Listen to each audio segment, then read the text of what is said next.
When I came home after 3 years overseas, my family cabin, the one my grandfather built with his bare hands, was gone. A stranger lived there, said it was hers now, but what she didn't know was that I'd burn her entire empire to the ground to get it back.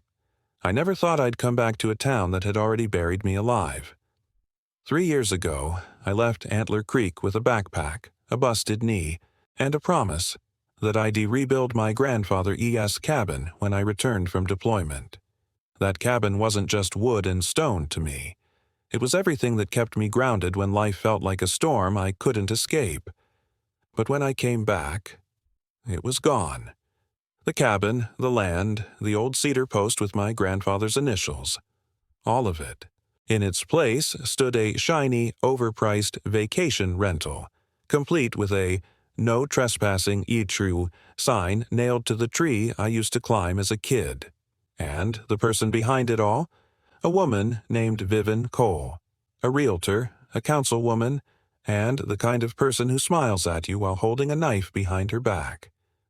I still remember that first night back.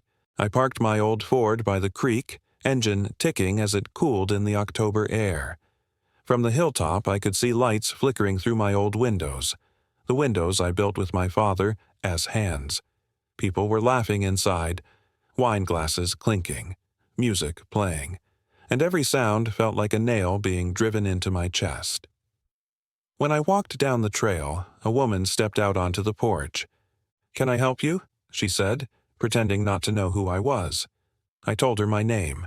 The look on her face changed for just a second, a flicker of panic, before she smiled again. "Oh, you must be mistaken. This property's been sold. Public record."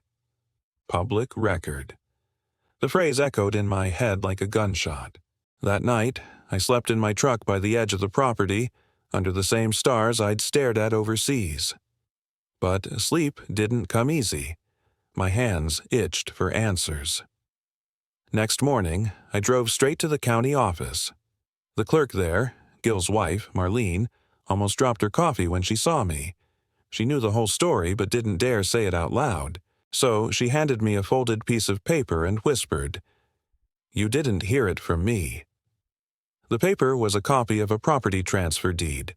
Forged signature, fake witness, all approved 6 months after I left for service. Guess whose name was on the approval line? Councilwoman Vivian Cole. I spent the next 2 weeks digging through every public record, every permit, every tax note. The deeper I went, the uglier it got. Vivian wasn't working alone. Half the town council was in on it. Land flipping, shell LLCs, using veterans' properties that went unclaimed during deployment. They'd steal them, rebuild, and sell them for 6 figures. My land was just one piece of their empire, but I wasn't about to let it slide. If war taught me anything, it's patience, and how to fight with precision. So I started building my case. Quietly, I installed trail cams around the property, hidden under logs, wired to a solar battery. Every time she held an open house, I recorded the license plates of every guest, every investor. Then I started emailing the footage to a local journalist anonymously. The town didn't know it yet, but the storm was coming. One night, I saw her again. Vivian, standing on the porch with her phone pressed to her ear, whispering into the dark. I couldn't hear what she was saying, but I saw the nervous tapping of her fingers, and that was enough, because I knew she could feel me watching. A few days later, I got a voicemail from an unknown number.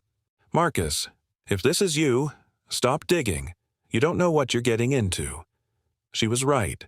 I didn't know everything yet, but I knew enough to bury her whole operation. Then came the final straw. I went to check on my grandfather's old fishing shed down the creek, the one they hadn't demolished yet, and found it burned to the ground. Ash everywhere. A single set of fresh tire tracks in the mud. That was the night I decided I wasn't just going to take back my land. I was going to expose everyone who touched it. So I set the trap. I sent an email, pretending to be an interested investor, asking to see more listings, like the Antler Creek property. Within a day, I got a reply. Vivian herself invited me to a private showing of 2 upcoming opportunities. I showed up early, trail cams rolling, phone mic on. She walked in with her clipboard and perfect smile. "Marcus, I mean, Mr. Hale, right?" she said, catching herself mid-lie. We sat across from each other in that same living room she'd stolen from me. I played along, pretending to be curious about her process. She started talking, fast, rehearsed, overconfident. And then she slipped. She mentioned the county permits being pre-signed by one of her associates. She laughed and said, "We move faster than the paperwork." Gotcha. By the time she realized what she'd said, it was too late. My phone had been recording the whole thing, every word. I stood up, looked around my grandfather's living room one last time and said, "You know, Vivian, this place always felt like home." Then I walked out. 3 days later, I dropped a USB drive on the desk of that same journalist who'd been getting my footage. And when the story went live, everything exploded. Councilwoman and developers under investigation for property fraud. The headline was everywhere. Radio, TV, even national outlets picked it up. By the end of the week, half the council had resigned. Vivian was arrested for forgery, conspiracy, and arson.